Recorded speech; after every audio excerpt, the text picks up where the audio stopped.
Well. Look who we have That was like 6 wells. at camp today. We are back. We're back, baby. We're back. We're back. Yeah. This is a brand new podcast with our boy, Pariah Pete.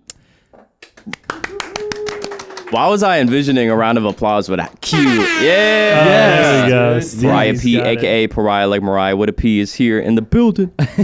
I appreciate the invitation. Yeah, dude. Thanks for being on the pod. Yeah, man. Yeah. Of course. And you've actually never really met Ryan. No. I think maybe in passing. Yeah. I've seen you at Crescent Ballroom once. Yeah, I That's think when you just said our boy, I was like, hold on a second. I don't quite know if he's my boy yet. Oh, you got shit. it. This is the the initiation, bro. Holy This is shit. the Yeah, initiation. and it starts with us cutting your hair off. That's so that insane. I have the longest hair. That's Yes. insane. I got to earn his approval Yeah, by he's chopping the wig, man. Yeah. That's fucked Well, it's up. just how I assert dominance, you know? Okay. He has to have the longest hair. That's insane. No girls allowed on here. All right. First of all, let's start it off this way. What do you think, man? That You way. You think Bigfoot's real? Bigfoot, no. You But don't I think there so? are a lot of hairy people in the forest that may be confused as Bigfoot. Dude, it's definitely not Hot real. take. I was. You always bring this up, but you have no information on Bigfoot at all, so there's nothing ever to talk about when we talk about No, Bigfoot. that's it. That's it. We're gonna move on from that now. I just wanted to know. Perfect. Next conspiracy. We're going to get a little deeper into it in the next coming weeks, but today Mexico dropped saw footage that. of some aliens, and they That look very not real. Fake as fuck, bro. dude. Yeah, it's like paper mache plaster. It looks like they like couldn't afford to get the big one, like the life size one. So they're like, let's just make a little replica about. They yay look big. like they're made out of paper mache. Yeah, you'd think that in Mexico they'd have a lot more like supplies like that. Yeah. Yeah, I don't know. I don't even know what paper mache is, to be honest. How do they have time to be doing shit like this? Don't they have other shit to do? Dude, I mean, this is pretty important. Everybody wants to be first with the aliens. If you can't be second. You think there's like If an Mexico aliens gets arm first, race everybody right goes now? down to Mexico. Wait. So if Mexico gets it first, you're moving to Mexico. immediately, right? Everybody's going to Mexico to visit aliens for sure. And they've got like Mayan, pyramids and stuff. That's alien. Yeah. It's plausible. They could be real. Yeah. We need to do some X-rays on those though.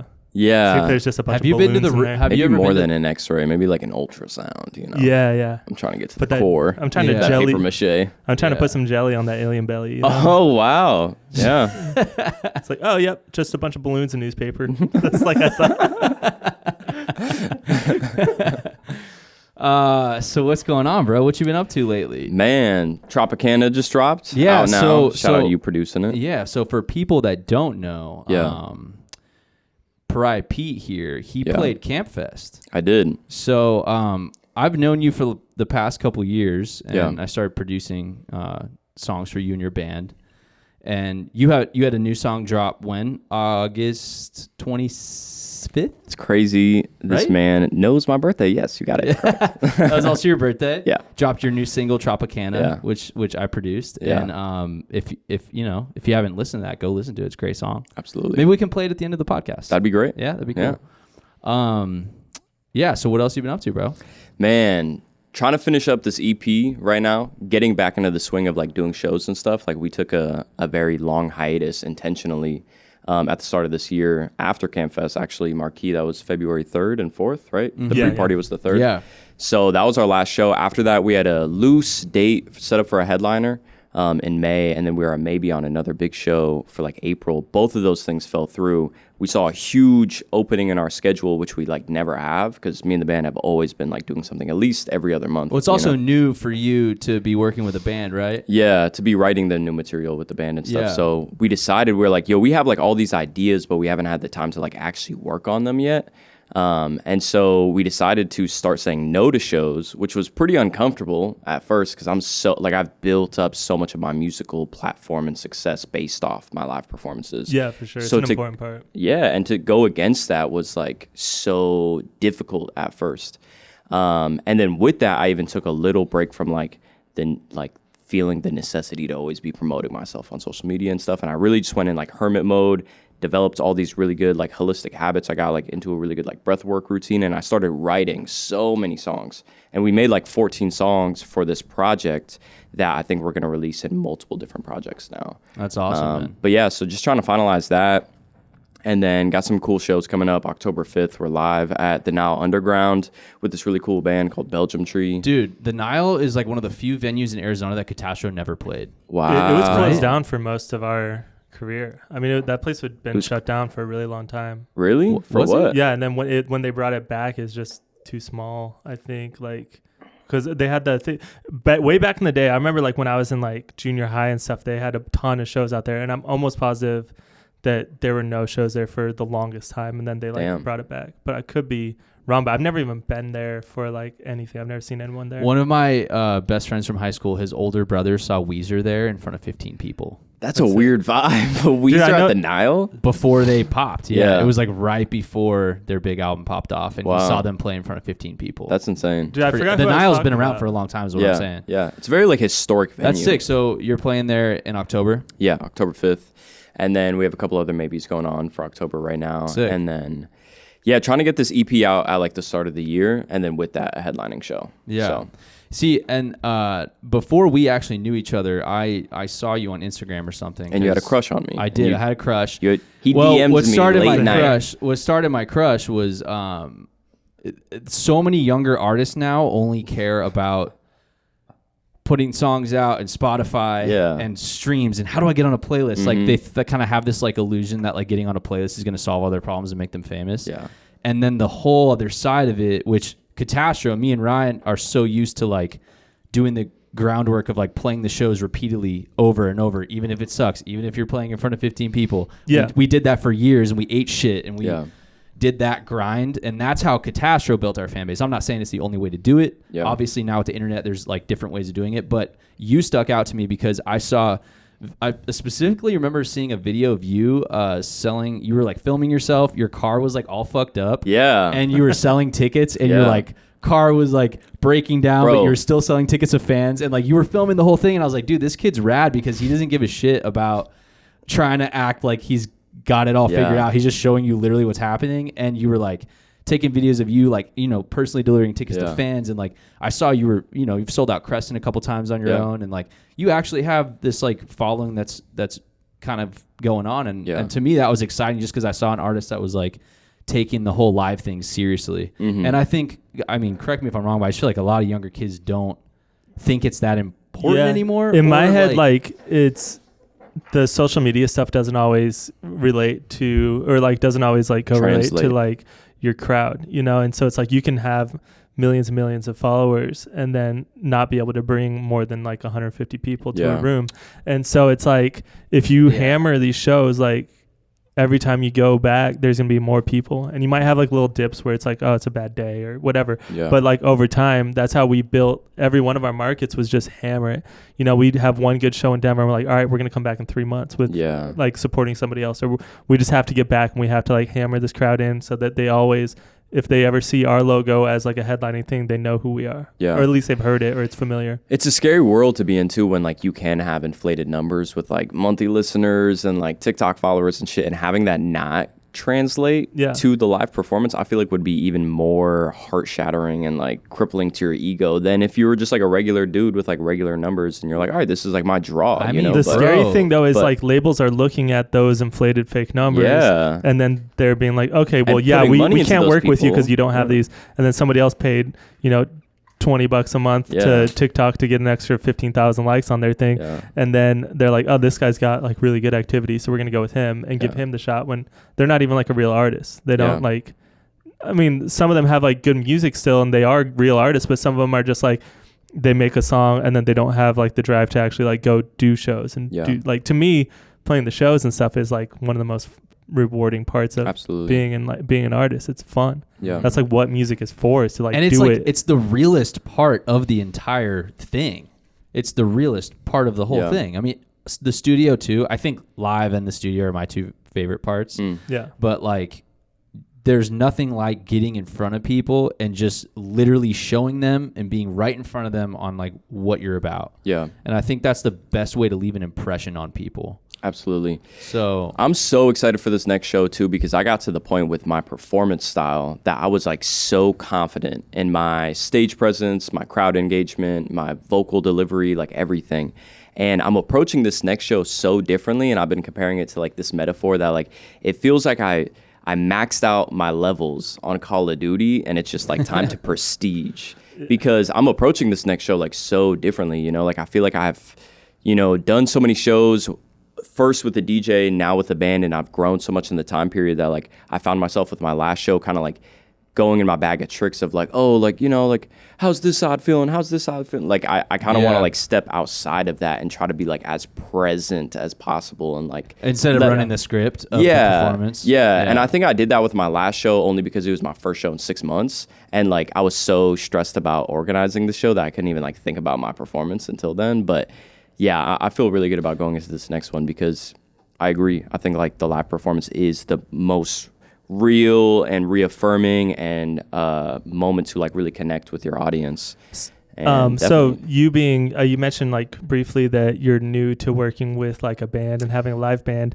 How many shows have you really done with a full band? Probably like 8 or 9. Okay.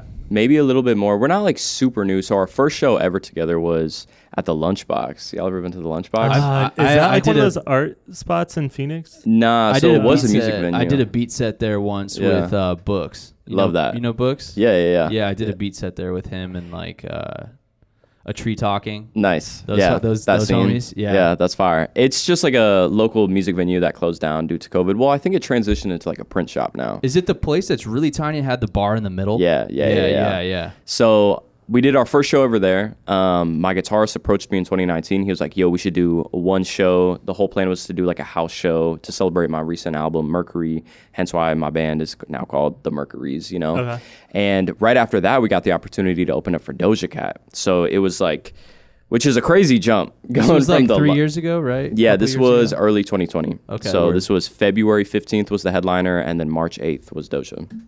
And so, yeah, within 3 weeks, we jumped from playing a 150 cap venue, selling it out with my band, got the opportunity to open up for Doja Cat. Then COVID hit. Literally, where was that at? It was at Stratus Event Center on the west side. Okay. Yeah. I don't know where that is. Me neither. Like, I never heard of it until I played there. But it was all those venues like change names too because they get bought out by other places. Yeah. So I'm sure if you said whatever the name was like 15 years ago. Yeah. It was 3,500 people though. Like, that's still the biggest crowd I've ever played to. That's sick, dude. How'd you get linked up with that? So it was through AZ The Beat. Okay. So they own 101.1 and one other radio station. I forgot what it is. And they just really fuck with me. I mean, they've played my music like plenty of times and stuff. So someone hit me up, their event coordinator hit me up, and like the show had already sold like 1,800 tickets, and they're like, yo, do you want to like jump on this bill? And it wasn't that I was like the opener on at like, you know what I'm saying, 5:30 and Doja was on at 9. Like I was direct support. I was on 20 minutes before like she was on stage. Oh, that's dope. I didn't know you played direct support for. That's crazy. Bro, there were like 2 openers or 3 openers before me. Did you get like a 15, like was it like a short set? No, I think I got 25. Nice. One time we opened up for Method Man and Redman and you Ghostface. guys have 15? And Ghostface, and they give us, we show up, they give us 15 minutes. Damn. And there was like 10 other openers. I mean, but here's the thing. Also, we were the only band, so at the stage, the production manager there just like hated we you were guys. a fucking nuisance because it's like everyone else has got 2 inputs or DJ set, and we're like, hey, we got our drums and our guitars, and like, dude, why the fuck is this band on the show? We had 10 minutes, so we had to like run all of our shit on in 5 minutes. Plug and play. Nothing was working because we had no like sound check.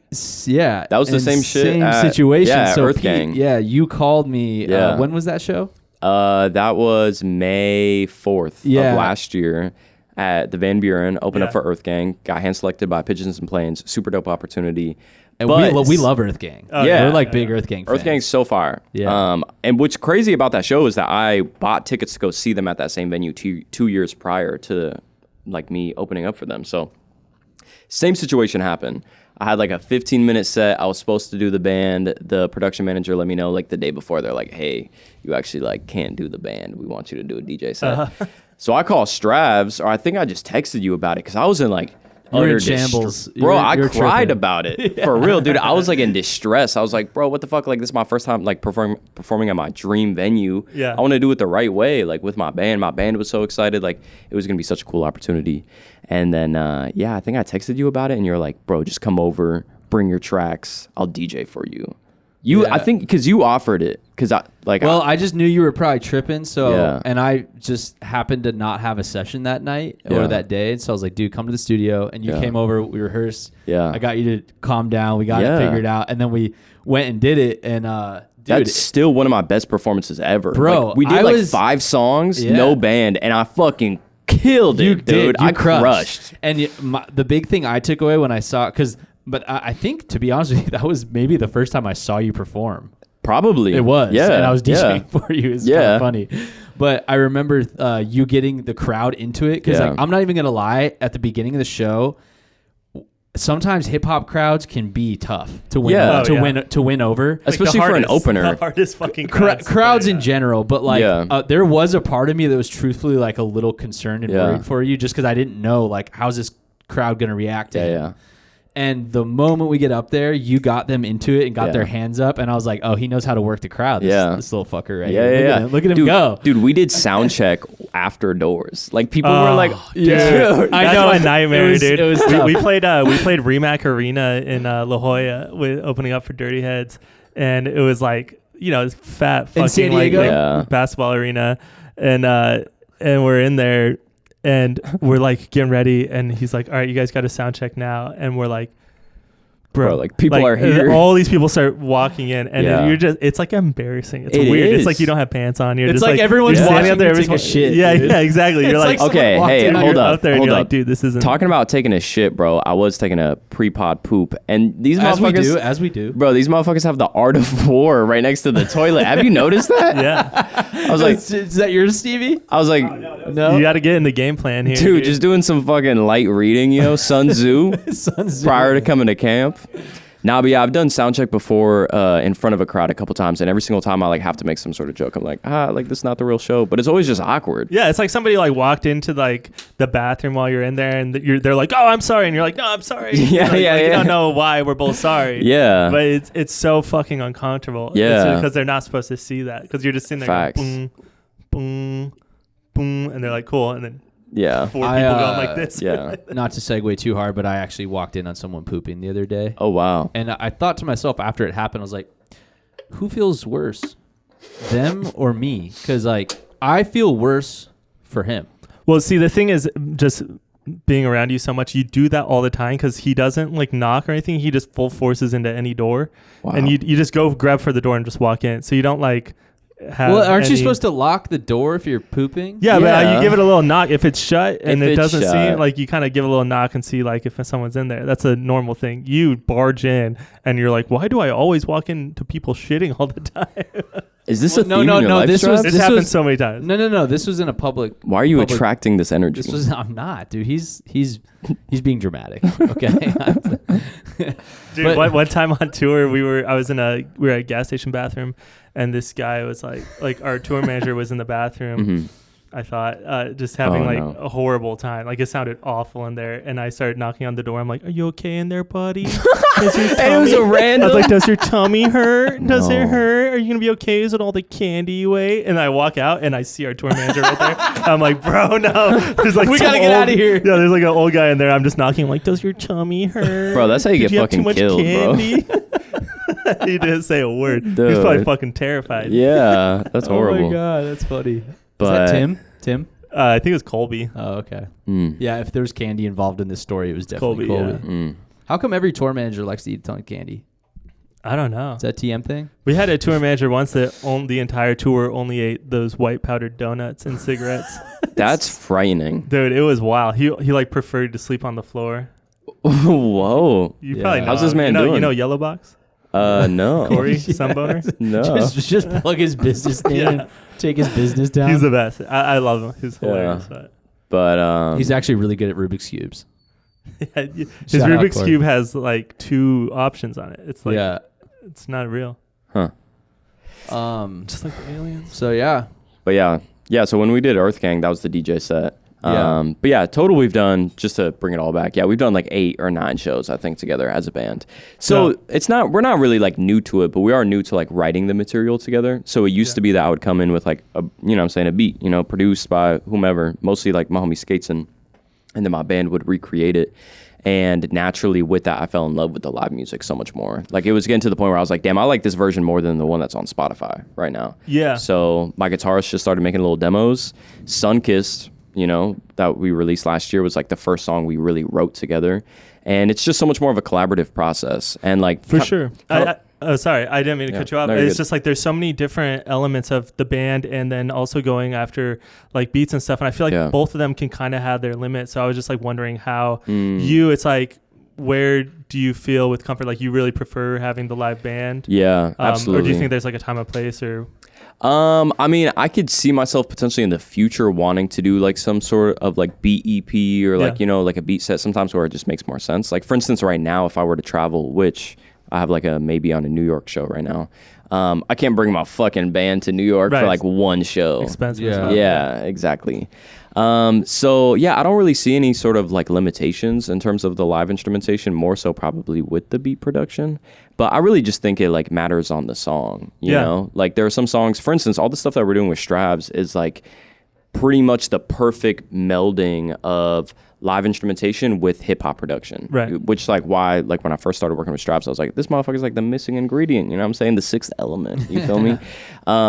So there are songs that kind of need that, like Tropicana, like Sunkiss, and then there are some songs that we're making as a band that we recorded like fully analog, or like we're doing like completely DIY that are just a lot more like raw and like don't necessarily need a polished production to it. So it's all about like catering what the song really needs, you know? For sure. If you're relying solely on other like beats that you bought or, you know, friends or whatever, and then you go to a live show, like the good thing about a band is you can kind of, whatever you imagine, they can kind of pull together and they can transition you into the next song. So you don't have to have another producer create something just for that one specific moment. There's a lot more art that can happen like spontaneously, and they can feed off your energy and what you're doing. If you mess up, they can take a pause and they can get back in. And there's more like it's like a living organism. It's crazy. It's so fire. I notice, and I know I'm a drummer, maybe I'm biased, that's why I'm saying this. The drums are the coolest. But when I see shows, the reason why most hip-hop shows don't do it for me is when there's not a drummer on stage, it inherently like it like just feels like something's missing. Unless you're Odessa and you got this like light production or like Flume where you got like, you know, these insane budgets for like lights are the show. You know, like, dude, if you go see Odessa, Vince Staples does that really well. Dude, I saw, bro, Yeah. he's probably one of the few like hip-hop shows I've been to where it was literally just him. He didn't have a DJ on stage at the Van Buren show. Wow. I saw him at the Van Buren, just him. There was no one else on stage. He's so great. And the sound was fire. His front of house was awesome. The sound was awesome. He was fucking dope. He put on a great show. But usually, like you were saying, when there's a band on stage, there's like this living, breathing thing that's like, I don't know. If they're good. Feels more alive. For sure. Yeah, if they're good.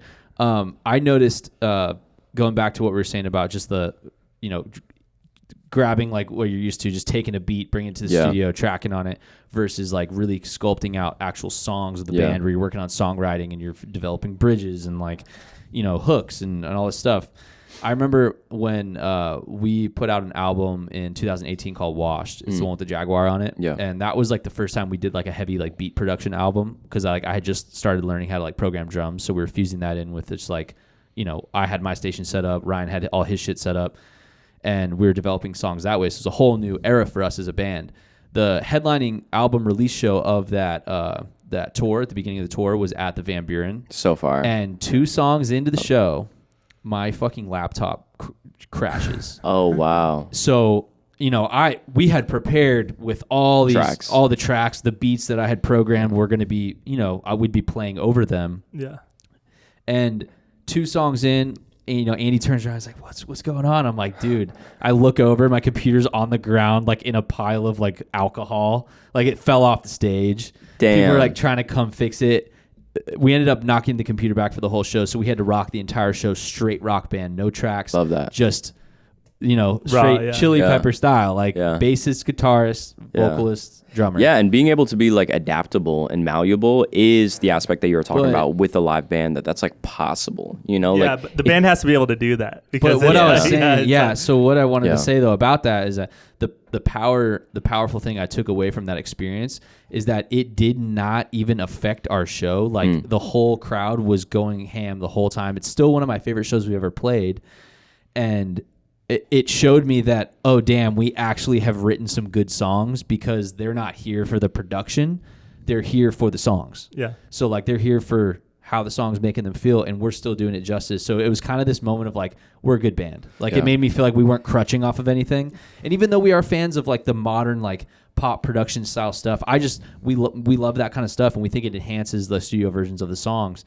But to know that we weren't crutching off of it made me feel very confident in our and getting out of your head, because like most of the crowd has no idea that that's happened. Like for a majority of people didn't know that all of our songs were like missing. I was gonna ask, do you guys remember if people said anything different? No, people didn't. No one said anything after. I remember saying it to people and be like, dude, all of our shit fucking fried out. Like that was pretty rough. Yeah, because to us it was rough. You can't hear shit. You're like, what the fuck's going on? How well do I know these songs by heart and like memory from not using cues that I'm used to, like having played through. And then it's like, I remember going up to somebody and just being like, yeah, dude, everything fucking fell apart. That was gnarly. Wait, like, so did you get in your head? Like, well, yeah, I mean, while you're on there, like when it first happens, you kind of have two choices. You can like, it can either get to you or you just go. And like, once it happened, we all kind of knew like, hey, I've got to go as hard as I fucking can. Yeah. Because we don't have anything else. Like there's no gimmicks. There's nothing here. It's just whatever the fuck I'm doing right now on stage that everybody's going to hear. And so I would go and I'd do more improv shit, or I'd go more. We were doing like extended outro jams that were like 2 minutes long.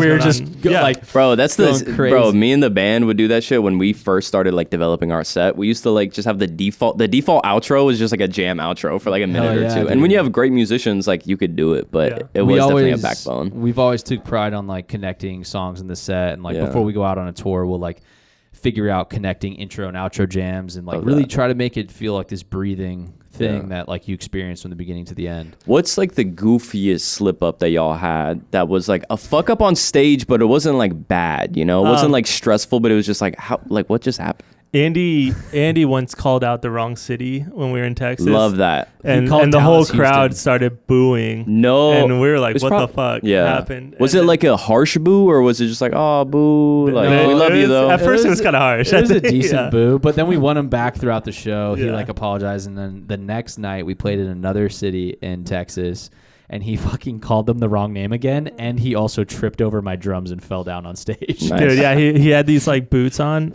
and they were like, he just loved the boots. He thought they looked dope as fuck, and the bottom of them was like flapping the whole time. And I was like, bro, you can't wear those. Like that's dangerous. And he's like, no. And he went out, and then there's a video of it, and you like the bottom of the shoe just like folds like this, and he just eats shit and starts laughing. Dude, so at our first headliner at Crescent Ballroom, I have a song named All Good, which is like probably the oldest song I'm all good. Yeah. All good if you ask me. That one? It's my oldest song I still perform. I wrote that when I was like 17 in high school. It's a good song. Thank you. Yeah. I have another song named Ruefully on fucking SoundCloud, first EP I ever released, made by the same producer that damn near has the same exact drums, same tempo, very similar vibe.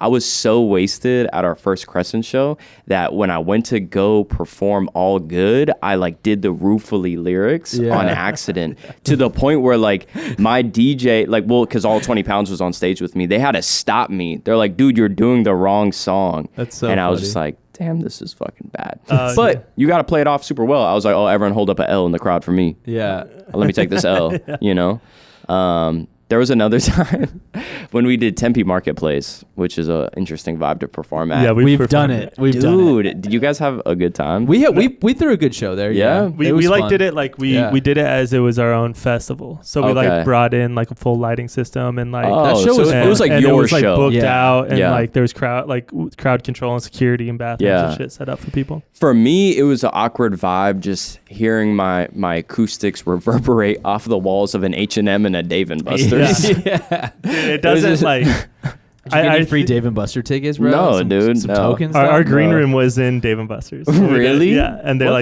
think they gave us like a thing. I was just like, they did. Yeah, we had a green room. It was so weird. You're right. It was in Dave & Buster's. So when we did our show there, I went to perform The Finest, which is actually like my most streamed song. And I was like really in my head that show. Like that's like me and my band's like one of our like least favorite shows. Besides, I think Carly loved that show. And I go to perform The Finest, and I'm like, put your hands up. And the whole time I was so in my head about like this crowd is like not giving me the energy that I want, that like when I went to go rapping, it was literally like an 8 Mile Eminem moment where I was just like, I was like, matter of fact, we're going to restart because I'm not getting the energy I want. And I just walked up to Jacob. I was like, bro, I just blanked on the lyrics. That's like, so funny. My mind was just blank. It just turned off. Yeah. Yeah, dude, I mean, dude, that stuff happens. That There's so many shows where, like, I mean, just our last show that we ever played was at Red Rocks, and like, you're so stoked to get back out on Red Rocks, and I like sound check goes perfectly, sounds great. I run out, the whole intro like pretty much like relies on this like wild bass line that starts going, and my shit's not playing. And there's 8,000 people up there. I was tripping too because I was having crazy sound issues. Like his bass I couldn't hear him, and I had this insane feedback hitting me. Damn. And I was like trying to yell for someone to come over to the side of the stage. It ended up being fine, but and then so like my shit wasn't working at all. And so I'm not good at keys, but I do like I'm really into synths and stuff and know my way around a little bit. And so I like look at my bass, like think of what notes I'm playing, and then I look at the piano and I'm like, all right. And then I had to like figure out transpose from the bass to there, like in front of all this whole crowd, and then pretend like I'm not sweating because I'm like, oh, this is fun. So I'm jumping around. Yeah. And then I've got like 5 people run up to me, taking my bass off, doing this. They're testing it. They come back. They put it on. Oh, I don't know what that is. Putting new cables in. What the fuck? I was like, dude, all during the this intro? is like the craziest. The crowd's just like, damn, this is super theatrical. Yeah. But I mean, that kind of stuff happens where you just get out there and then like something happens. We've had, all the monitors blow out like first track, and you're just like, whoa, we can't hear anything at all. And then the sound guy that works at whatever bullshit venue you're playing at, and East Coast, it just looks at you like tough luck, and you're just like, all right, fuck. When we did Zona Fest, I had a little bit of issues with my monitor. My biggest issue that day, though, have you seen the pictures from Zona Fest? Yeah, so Mouse did that show with you too, right? No. No. Sorry, I was thinking of something else. No, you're talking about the fucking Cannonball. Yeah. I know what you're talking about. Yeah. Zona Fest was the music festival that we did last year with like fucking. Wait, did it rain like super hard down there? Yeah. The Garden was on that shit, I think. Yes, The Garden, TV Girl, Chicano Batman, fucking so many people. During my set, it was sprinkling, which was a vibe. If you remember on my Instagram, I was wearing all white. I had a white button up on with like a tie around my neck. So the whole point was to do like a masculine top and then a feminine bottom. I was wearing like a white skirt. So bro, I was up there high key looking like Jesus in the rain.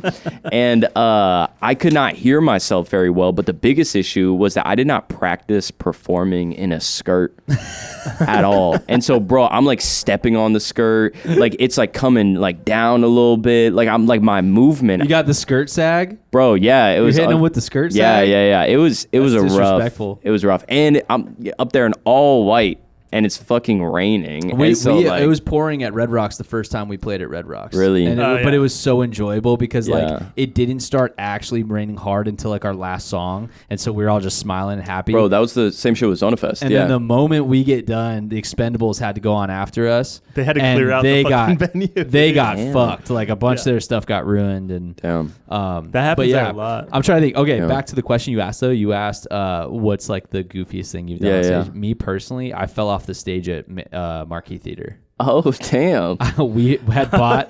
That's a big drop, dude. Bro, it was a big drop.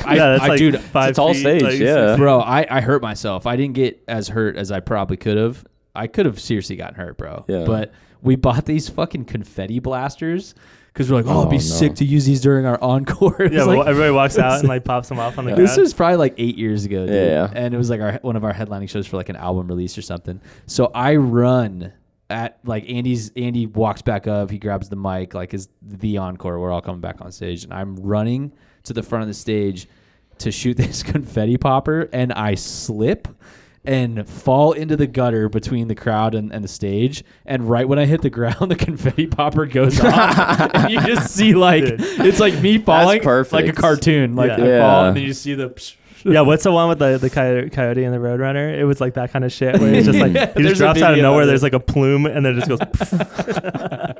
I love that so much. Yeah, dude, I could have gotten hurt, bro. I love that though, like the fact that everything's so unpredictable in the moment, like it's so raw and it's so live. Like all of what it entails has a sense of like beauty and like perfection within itself. Have you ever had to play a show like super sick?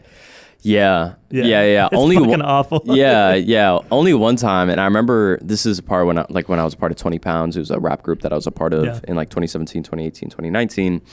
And at the time, I was like 17 or 18 years old. And I remember I just got on the mic, and the first thing I say is like, "Oh, I'm sick as fuck," and like I'm like all like clogged and shit. And then I fucking killed my set, to be honest. But that was it. I don't think I could ever do anything with like stomach issues. I've played on tour with the flu. Yeah, I've had the flu once too. Yeah, I heard you're a big diarrhea man. What's up? Yeah, what's up with this? I mean, it's happened to me before.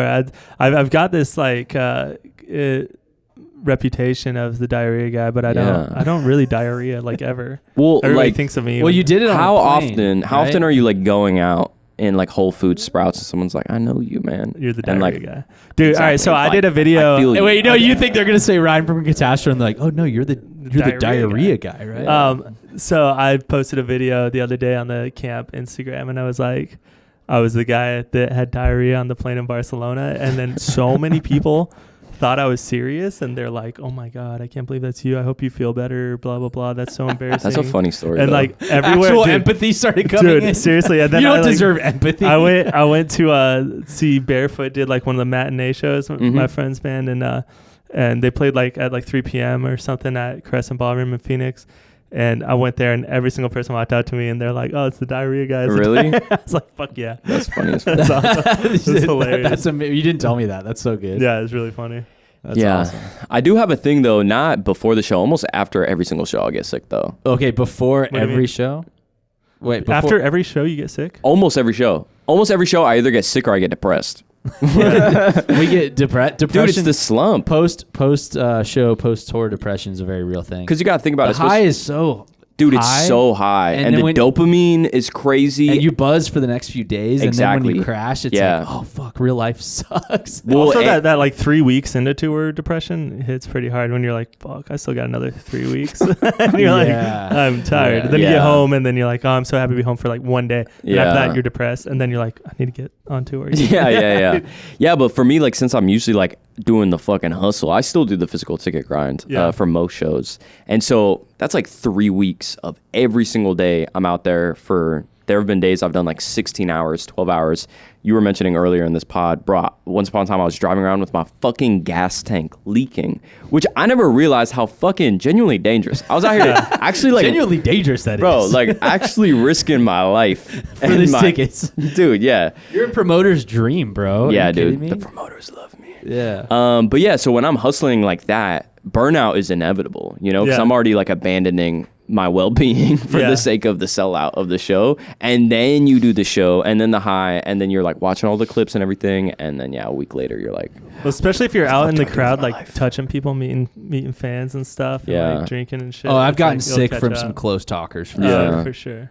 I had a drunk girl just try to kiss me in the middle of a conversation once, and she was like, I hate that. Like, I was like in the middle of talking, and I was like not interested. You're just standing there, you're like, okay, hey, nice to meet you. You can tell they're just blacked out drunk. And she just starts like, I'm like, are you either gonna throw up or you're trying to kiss me right now? I'm walking the fuck away. Do you know what a horrible combo? That is an interesting creature that happens to be a reoccurring creature on tour that you meet in different cities. The drunk person that's talking so fucking close to your face that you don't know if they're gonna kiss you at any moment, and you start backing up and they keep getting closer, and it's like, dude, stop. Go sit down over there for 10 minutes. And then we might talk, but probably not. Or you get the weirdos that like just somehow make it past security, and they just walk into your green room, and you're like, hey, bud, let's walk back that way. And then you go people do that, dude. You people go up to the security guard, and you're like, hey, the fuck you doing, dude? Into the green room is unsafe. People don't understand boundaries at all. Like 0%. They truly don't. It's very bizarre. They'll just walk in front of you. Like, another thing that people do that's very rude is if you're having a conversation with someone will just run up and literally get in the middle of you and just start talking. You're like, dude, do you not have manners? And sometimes you're grateful Mama for that need to person. slap you, bro?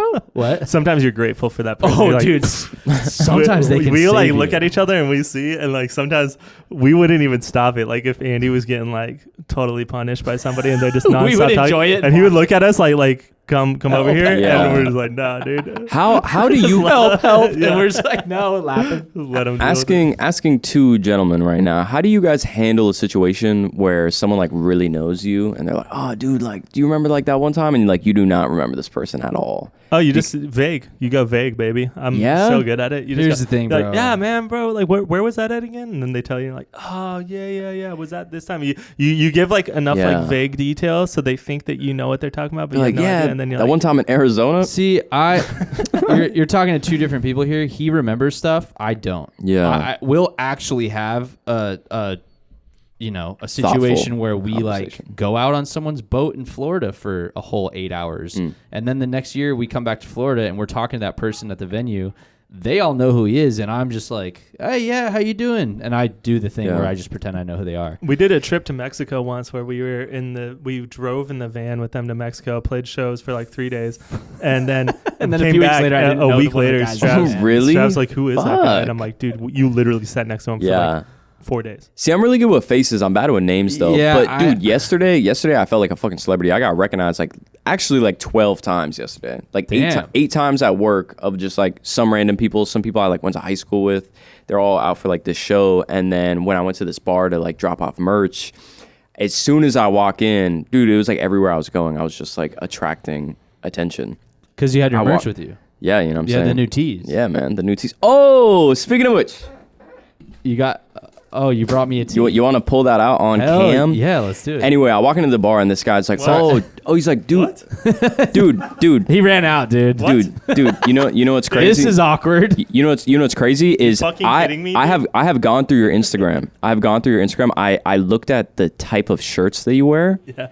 I only have check this shit out, bro. I only have a 2XL right now. No, you're good. And I was like, bro, it'd be way too baggy for you. Tropicana, baby. That's Yeah. dope. The new Tropicana tee. Yeah. Fire. Hell yeah. I find myself getting this is rad, recognized in dude. weird spots because I think it's I've just got a comfort weird colors. enough looking Love face. comfort colors. I think I got like a unique enough face that people are like Yeah. recognize. Yeah, well, so I walked into the bar. This dude was like, "Oh, dude, like, do you remember like Mrs. Nelson's class?" I was like, "I stood right behind you, or like I sat right behind you. Like we got in trouble that one time." I was like, "Bro, like I love you, man, but I do not remember this at all." But he was such a genuine guy, but I'm not good at playing off in that situation. Like I'm not gonna sit here and lie. I can't. Yeah, it's But- weird. It's definitely weird, but It's a tough situation. being in like being an artist or whatever and doing shows, meeting people, it really helps you work on your like personability and how you can like talk to people. Yeah. and start conversations with anyone. Well, I mean, doing I think the it helps, podcast too. It's Yeah, same kind of thing. yeah, For sure, dude. yeah. Yeah, it's I feel bad for not bringing Ryan a shirt, man. I only had to You should. It's fucking insane. You should. that he He's did that, he's dude. not gonna stop talking about this, dude. Yeah, I we actually might have to edit you out of the podcast, Dude, I'm gonna have to cut my hair and know how- bring him a shirt. Do you know how fucking bad this podcast is gonna sound when we have to remove your voice from it? It's not gonna make any sense. Everyone's gonna be like, "What the fuck is going on?" What are you guys gonna do for the video? It's just like I'm gonna close one of these lights. that's crazy. Do you ever, when you go to like restaurants or whatever, do they go, "Hey, ladies"?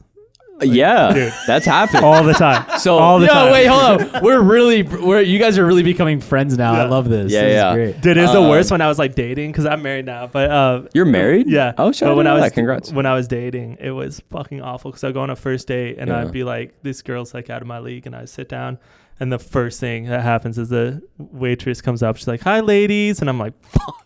Dude, I'll take Like, this there's no compliment. way this is going anywhere. There was one time I was outside of Cobra, which is a scary place to be outside Cobra of. Arcade Bar. Yeah, it is. I have a very funny Cobra story. That seems to be like where all the crime happens recently. there's always like somebody who's found with a knife there. yeah, dude. I'm outside of Cobra, and this guy's like talking shit to my group of friends who are all, girls and stuff. And I don't even know why they were talking shit, but he was like, oh, like fuck all you girls, yada, yada, yada. And then he like looks at me and he's like, and whatever you are. Oh man, that's one that you kind of wake up with, huh? That's like a late night trying to fall asleep, and you're like, whatever I am, huh? Whatever I am, huh? Nah, man, I fuck with the androgyny, bro. Like a lot of my best clothes straight up come from the women's section at thrift stores. So, dude, it's happened to me my whole life. Like since I was like a little kid, really, I was just like, man. But like I've had like recently, it happened. Just fucking, I was in New York, or I was in Seattle. And I was eating breakfast at the hotel at like their restaurant there. And the person comes down and she's like, all right, ladies, what, anything else for you? I'm like, I have fucking facial hair and you're looking me in my eye. You're insane. But it is Seattle. It is Seattle. It is Seattle. It is Seattle. Give her a break, bro. Yeah, you're just like, whoa, this is wild. I was like, so like when people were like misgendering people, I was pro it because I was like, stop.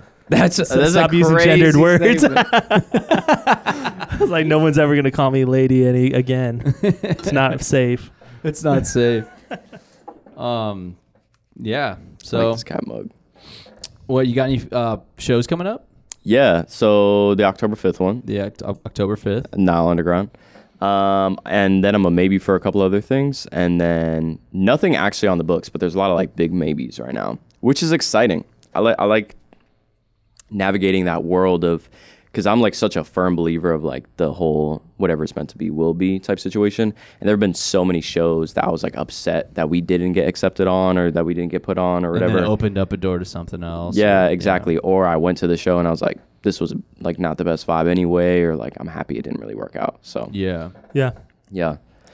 But are you were you born and raised Arizona or? No. So my whole family was born in Poland. Okay. And then my mom immigrated over here when she was Polish, dude. What's up? Yeah, dzień dobry. Look at these Polacks. He can't fucking say shit back. Crazy. To me, it was always funny that there's like Polish jokes, because it's just like, I'm born and raised in Arizona. I never really encountered Polish people, so I'm like, why is there jokes about like a group of people that barely exist out here? Barely exist? Bro, what you mean? The Polish community is popping. Is it popping out here? I'm representing. Dude, it kind of is. You got any like Polish restaurants? Because I do fuck with that. Like pierogies? Yeah. I can't name any. Pierogies? I don't think there's any in Arizona. There are. Pete's a big pierogi guy, I feel like. I am. Pierogies are fire. There's this place called like the Polish Club or some shit on, I think it's like 40th Street in Thomas. It's in that area. Do you have to scan? Do you have to? They take your blood on the way in. Yeah, right? They do. Yeah, and they're like a certain percentage. They're like 25%. Yeah. No, it's like 60. I just tell them like, yo, my last name was Stavias. That's my real last name. Yeah. So it truly is. Did I ever tell you that? No. My real last name is Stavias. That's wild. What do you mean real last name? My great grandfather had to change the Polish accent coming out. our last name to Stravs when he got to America because no one could pronounce Stavias. Assimilation. That's fucked up. So you were born in America? Yeah, I'm the first person ever, born in America, which is honestly like, I haven't done my research about this yet, but I credit it to why I have like a backwards sleep schedule. I'm like, genetically, my ancestors have a whole different circadian rhythm, you know? But yeah, so my 3 of my 4 siblings were born there, and then my other sister was born in Toronto, where my mom first immigrated. Okay. Yeah, my mom immigrated when she was like 24 years old. So you're the only all-American. Yeah. Yeah, I'm also the only person with only 1 citizenship, which is kind of scary, just in case some shit pops off, because they could all go back to Poland, they could all go to Canada. You're stuck. I'm stuck. Damn, son. But back to the Polish question, if you want really good pierogies in New York City, Veselka, it's technically a Ukrainian restaurant. Oh, you were just there, bro. I had pierogies in New York. Actually. Did you go to Veselka? I went to like one of those, like, I think it was called Chelsea Market or something, or there's a bunch of different restaurants in there. And they did like handmade pierogies in there, and it was fire. Bro, Chelsea Market is right next door to that venue that we've played at. Chelsea Market Hall in Brooklyn. Or whatever? Yeah. No. Chelsea Market's in Manhattan. Yeah. What venue in Manhattan? We played right. Yeah, you're right. It's not in Brooklyn. There's like a Chelsea Is Hall. It over by we played there with the 17? No, we played there with the Expendables on the Winter Blackout tour. I don't remember. I don't remember that tour. I was blacked out the whole time. Damn. It was like 3 months in the winter. It was -20 out. Dude, it was miserable. Yeah. Damn. Yeah, you'd be pushing, like, loading all your shit in, and it's literally -16 out in Vermont, and nobody's ever heard of your music. That's where I was born, actually. I forgot to mention that. Yeah. Okay, so... And I'm going back. What? So... when did you come to Arizona? I don't really know technically. I think I was like 4 or 5. Okay. Yeah. So my mom like remarried. His family was in California, and he wanted to like come out here to pretty much retire. He like owned a shipping business and stuff. And then they got married, engaged within 6 months of dating each other, and then they also split within like 3 years of moving out here. Mm-hmm. So we were kind of just out here, my mom, my sister, and I. And my whole family is like super spread out, you know? Yeah. And after that, my sister ended up moving back to Toronto. So it was just my mom and I. And then my mom left. So there was a minute when I was 18 years old where I was couch surfing for like a year and a half. And I had no family in Arizona. And then, yeah. So I'm going through that right now at 33. My whole family just left Arizona. And that sucks. It's weird. Yeah. Where are they at? They all just Colorado. You give Colorado energy. Nah, isn't dude, your brother? Wasn't your brother? This guy's the biggest Nuggets fan. No, my brother's out in Seattle, and my mom and dad are in Spokane. They all moved to Washington. Oh, really? I'm like a 33-year-old orphan. Yeah. Would you ever move there? that's how he identifies as a 33-year-old orphan. You would never move to Washington? No. So I'm really into fly fishing and shit. So like I would go more often for that. Yeah. But like the state of Seattle right now is pretty fucked. It was pretty disgusting out there, and I love Arizona, to be honest. Like I'm born and raised here. We moved to California for a couple of years, and it made me realize how much I missed Arizona. Yeah. I just love Phoenix. Go on tour a few times and you will have a brand new love for Arizona. I swear, when we started touring, I'd come home and be like, fuck all those other cities we just went to. Arizona. There are all these like places Not all of them. because you always think places. like you go somewhere and you're like, oh, like could I live here? Yeah. And you're like I couldn't live in New York. Too fucking busy. I don't like it. If I were to make the move for like a career music decision, it would be New York City easily. So I love Manhattan and Brooklyn. Like I think it's dope as fuck out there. The daily rat race of everything being a fucking hassle. Like everywhere you go takes an hour and a half. Like that kind of stuff. I like being there, but I don't like the whole everything's a pain in the ass. See, that's how I described it, but in the inverse is that everything is an adventure. Walking to the subway is fun. When I was your age, that's not fun. When I was your age, I would have gladly like moved to New York with the opportunity. Like for sure, I was in the same headspace as you. Yeah. At the age I'm at now, I do not want to live in a city like that, just because like there's just different. If I didn't have to go somewhere and do something every single day, like, and it was like, do you know what I mean? I didn't like, have to live. Well, like if you had, I could just be a cat. If you had a place down there. But you didn't have to like go to a job, like you had like enough money to survive. Like it would be so dope. It would be the perfect place because there's the best food, best music, best everything out there. I'm definitely not staying in Arizona. New York has a wild buzz to it. For sure. Yeah, exactly. Yeah, I'm definitely not gonna be in Arizona in like 10 years, bro. I don't think this place is gonna be habitable. Eventually, bro, it's so fucking hot. And my end goal is like having my own place with a garden. You know what I'm saying? Some goats. You can't live in New York then. Well, yeah, no. What are you gonna have? I mean, like upstate New York. Bro, you better make some money, rats, dude, if you want to have a garden in New York. Yeah. New York City. Well, that's the thing is like New York would be the move for a career music decision. But say I just want to go straight up hermit mode and I'm just like, fuck all this shit. Go to Montana, bro.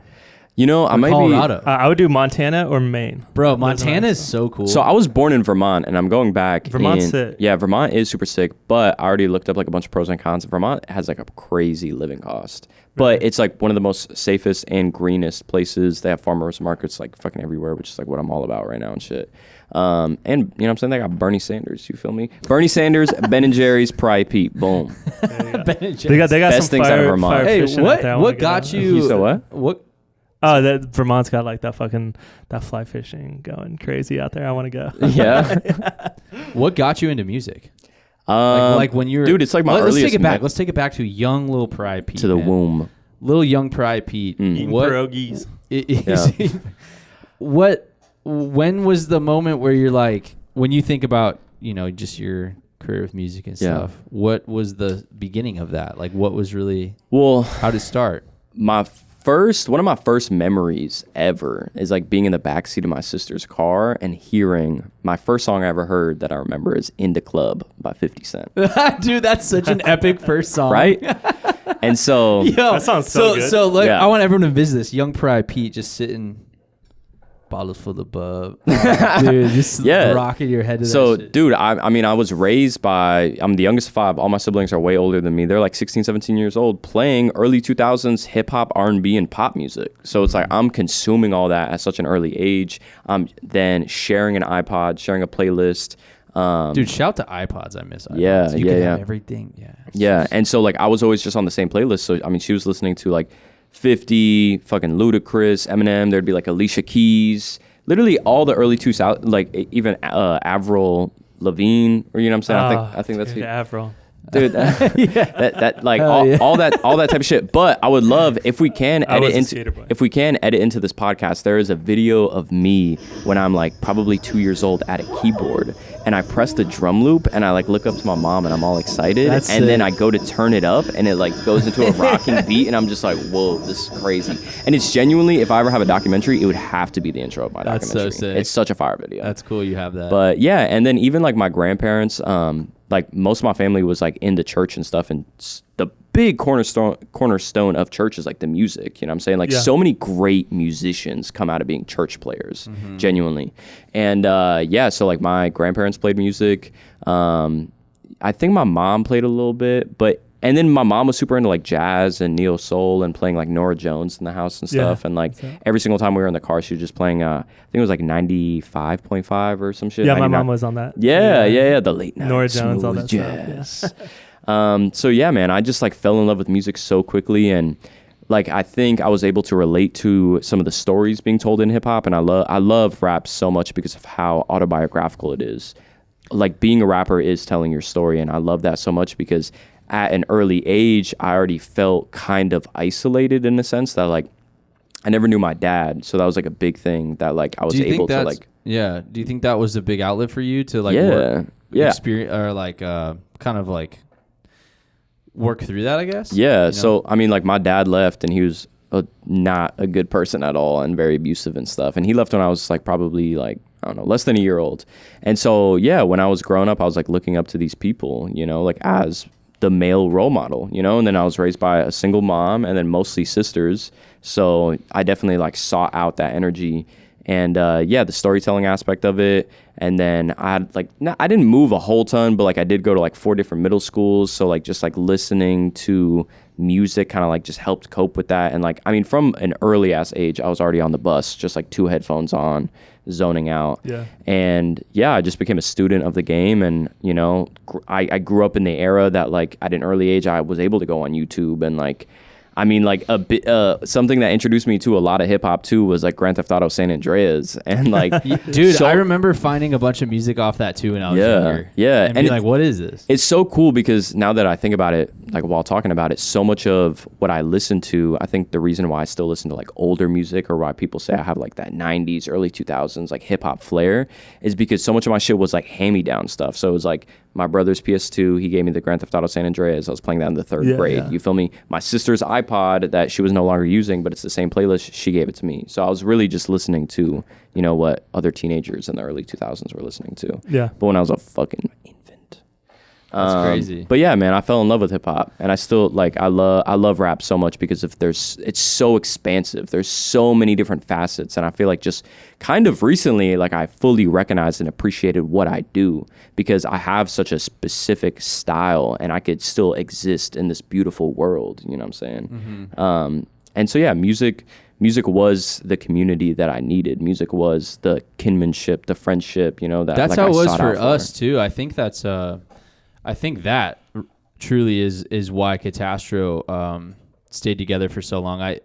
Especially now, like since we've been a band for such a long time with the same members, people always ask me like, "Damn, bro, you guys like when you guys started the band, is it still the same members?" Like, yeah, like we've been doing this for over 17 years, and people can't believe it because it's like it really is not normal for 4 people to agree to do something for that long together. Yeah. And like not quit. And as kids, like as like children, and then to be at the age that we're at now. And for some reason, the 4 of us, I think what it really came down to is that the 4 of us found family in this thing that we were maybe not fully experiencing in other areas of our life.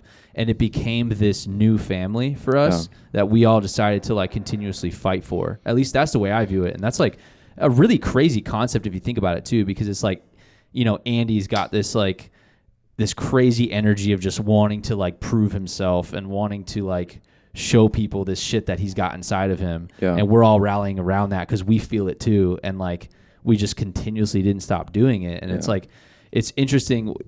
I've noticed this when we've been in the studio together, that there are certain things about your creative process, and you seem to have this very like sacred relationship with your songs and the music that you're making. And it seems to be, I noticed this with certain singers that I record, that if it doesn't happen in the first 3 takes, like it's not happening. Yeah. Because like you're not someone that likes to do a lot of takes. Yeah. And I also have noticed I got to make sure it sounds really good the moment I record you, because like we might get the first take, you have like a emotional attachment to a certain take that's like, yo, I can't do it again. Like that's it. And Mouse is the same way. Yeah. And Andy was also the same way in a sense. Like sometimes it was just like that's the take. Yeah. And it's cool to see that like relationship that you have with your music. Absolutely. Yeah. It's the most spiritual relationship I think I have, or something that opened me up to my own spirituality. You know, like I have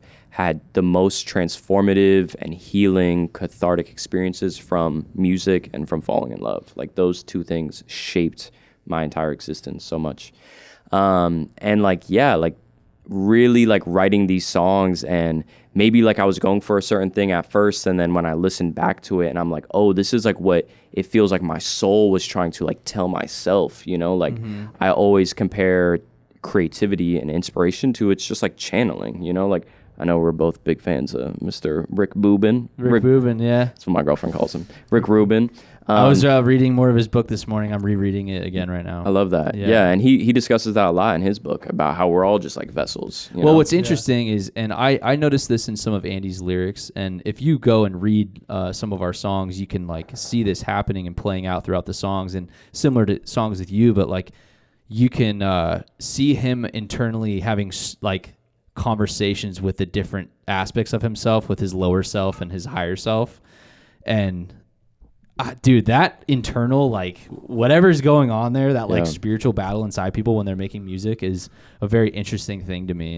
And I don't know what do you think's going on when you sit down to make a song? Like what is that to you? I like to ask people that. I've asked people that on the podcast before, but like, well, I think it's changed so much, because I think it used to be that I would want to come home from school, because I started writing like raps. I wrote my first rap in like the 3rd grade. You know, in high school, I used to just go home every single day and write to MF Doom beats for the sake of developing the craft and the penmanship and the lyricism that is being a rapper. So that was like at first it was the technical stuff. Exactly. It was practice. It was like going to the gym.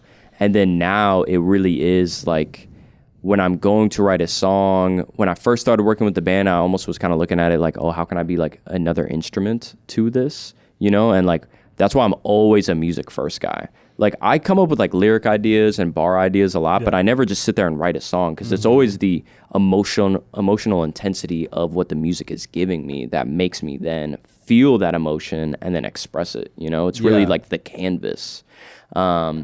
So now when I'm going to write a song, I mean, it's so much of just like honoring my sensitivity and my emotions and my connection to the song, and trying to trust the process in terms of, okay, if I'm going to sit here and write for 30 minutes and get a majority of the song down, then that's perfectly fine. Like I don't like to put like specific parameters or guidelines around it, because I have witnessed how like sacred that is. And I've witnessed with the band how hands off you have to be and let the art and the music create itself sometimes.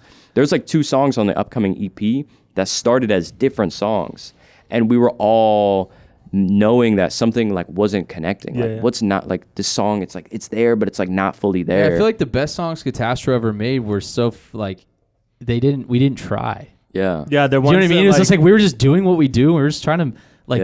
Not all of them. Like we have popular songs that we definitely spent like days trying to like make. But our biggest songs, all of them were like, they're ones that come together in that 45 minutes. You're exactly. Just like, and then this, and then this, and then this, and then this, and then you're like, oh, this sounds fucking like you were saying, they write themselves, like you're just watching it unfold in front of you, and everyone's like catching this wave. Exactly. It's fucking crazy, dude. Yeah, that's how Tropicana came out. I mean, dude, I wrote Tropicana in 30 minutes before I had to go to work.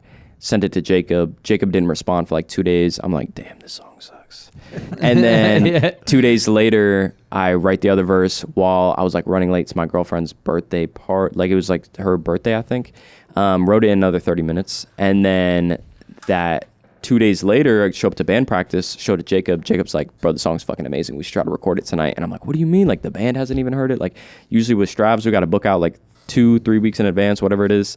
And he was like, dude, just text Stravs. He's like, let's fucking record it right now. And what you hear on Tropicana, a lot of it, the basis of it is what we recorded until like 1 a.m. that first night. Yeah. And I feel like it left me zero room to overthink and to doubt the process at all. I was just going with that flow and that energy.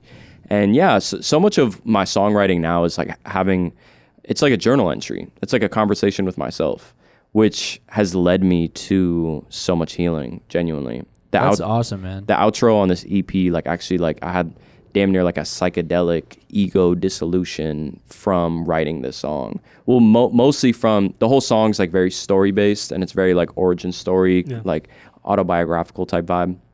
And then the outro has like a whole switch up and it has like these 2 lyrics that I wrote and then Carly's singing. And there was a day when I was just listening to that over and over and over on repeat. And it felt like my entire like existence was like through the tears, just like melting away, like all this pressure the artists put upon themselves about like. You came to the studio a couple days after. Yeah, and I explained had a really long discussion about it. Well, because I realized like I was attaching like, I mean, the lack of the father figure, right? Like I always had early on in my life like this like sense of like, you know, maybe I'm not good enough, the lack of self-worth that I then attributed to my artistry. And I was like, well, I can be good enough at this to feel loved, you know? And dude, it's the same thing I did with the drums and being the drummer at Katastro. Like, if I do this good enough, like then people will finally love me. Exactly. You know? That's my relationship with the ego part of like, that I have to watch constantly that loves that part of music. Yeah.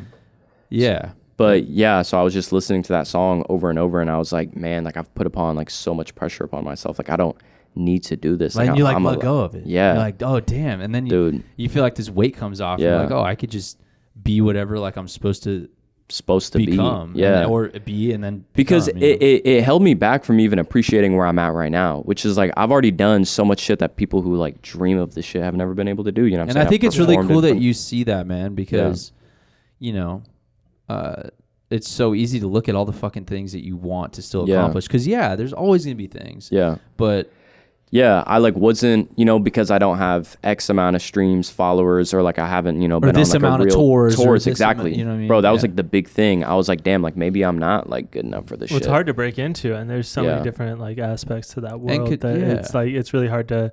It's a hard thing to do, and people think it's like, oh, they've got it easy because they get to just do art and make music all day. It's like it's difficult. It's very difficult. And here's the thing too, man. It's like even Katastro, for example, and this is just my personal opinion, but like, we've worked at stuff and we've done things, but like we also got handed a lot of fucking opportunities, man. And there were a lot of people along the way that were just straight up blessings for us. Yeah. That in my opinion, it's like, who knows? Like, I don't know why we got those opportunities. I don't know why those things happened for us. Yeah. But they did, and we took it. We took the opportunity when the opportunity was there. But I don't think everything that's happened is just because of our, hard work. I think we also got things handed to us from the universe or whatever you want to call it that like made things possible. I thought about that recently when it comes to like what makes a perfect show. Like I was talking about this a lot with Jacob because I've been like recognizing like these certain qualities that's like, oh, if this happens and this happens and this happens, and then I realized like the X factor that is like the energetic missing ingredient that you need for the cocktail that is like an amazing show. Like Camp Fest, bro. Like that's a great example. Yeah, because you were there. Yeah, absolutely. Like I wept in that crowd, bro. The amount of people, the amount of me and Ryan talked about this on the podcast obviously before, but like you played Camp Fest, and I remember you came to the studio and we had like a long conversation about it because you were waiting to like. You're like, yo, I gotta tell you about my experience. Yeah. What was your experience at Camp Fest like? So, well, like day 2. So.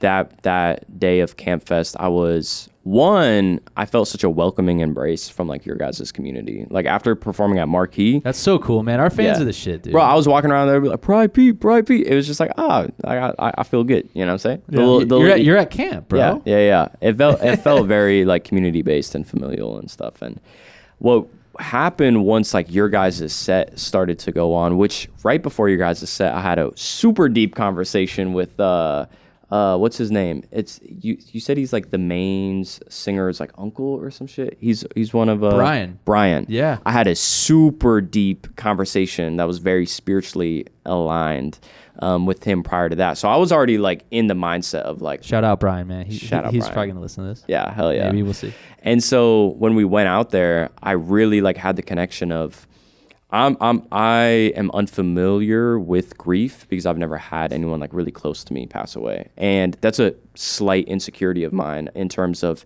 supporting friends when they, have dude, I was the worst. Before this happened, I like when Stravs, when your dad passed, I was like, dude, I don't because you know don't what the fuck to do. Like I want to be there for you, but I don't want to be annoying. I know you're having a hard time. You probably want space because I would want space, I think, but I don't know what I would want. Yeah, it's uncharted waters, bro. Like, it's weird. It feels like it's one of those things that like you don't know it unless you live through it, but also at the same time, it's like you could still just offer like support and love, Yeah. So I've always kind of been like wary of that, and it makes me even more terrified for like when I do have like a close loved one pass, because then I'm like gonna feel the intensity of that. But what Kamp Fest made me realize was like the sacred connection between like music and the grieving process for you guys, and like from someone who doesn't understand grief, that well, or it hasn't hit home for me, but from someone who knows music and like lived through music so well, it was like this yin and yang effect of like, I know this, but I don't know this. And so when they came together, I was like, oh shit, this is everything. Yeah. Bro, we were getting messages from people that like had no relation to us or never heard our music or anything. Yeah. Like they got dragged there by their girlfriend or whatever, boyfriend, whatever. And just them to be like, dude, we were weeping in the crowd, and like it was just like you realize, okay, this is just different. This is special. Yeah, at a certain point, I think after like 3 songs, I left because I was next to Brian and Will, and I was like, I'm gonna go like do my own thing. And I like sat, and I love Mesa Amphitheater. I like sat on like one of the hills in the grass. And just at a certain point, I just like started crying, and then I was like, awesome. And then I was like, oh, it just like kept going, and then it like turned into like me bawling, and then I was like, faucet wait, was just open, and just like letting it all out. And then I was like, wait, like I need to be like backstage for this, because at first I was like, I just want to watch from the crowd, like I don't want to be extra, and then like I was drawn backstage, and then I was like, I saw everyone on stage. So I think for the very last song, I was actually like on stage with everyone else. Right when I walked off stage, you were one of the first people I saw, and you were sobbing, and you came up to me and gave me the biggest hug ever.